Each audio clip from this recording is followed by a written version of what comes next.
Xavier?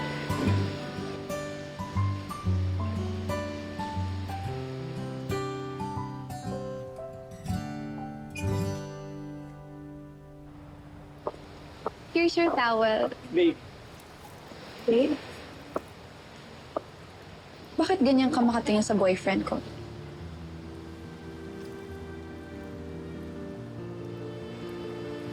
And why are you holding his necklace? Tinakaw mo, no? Hindi, nakita lang namin niya sa sahig kanina. Binabalik ko lang sa kanya. You're a thief.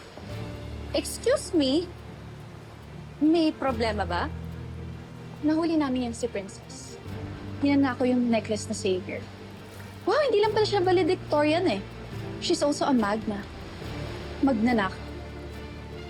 Ma'am, hindi po. Nakita ko lang po yan sa sahig kanina. nabalik naman so walang issue. Nabalik kasi nahuli natin. Miss D, ganito ba talaga sa sports club? Yung mga staff niyo nagnanakaw ng mga gamit. Bibi, huwag ka mag-alala. Aayusin ko to. Sumama ko sa akin.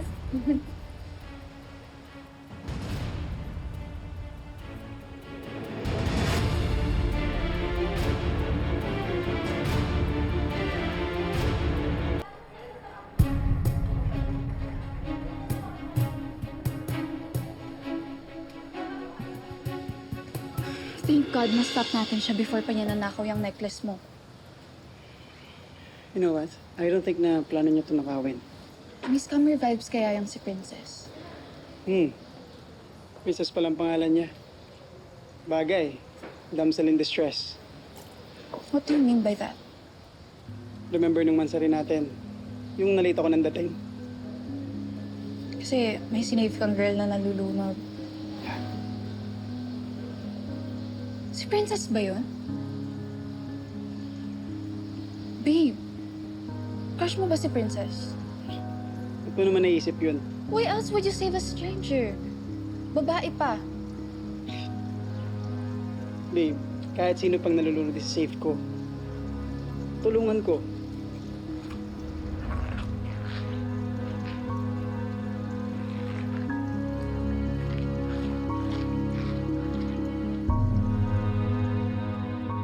You come here. Ito ba yung narinig ko? Ninanakawan mo yung mga guests ko?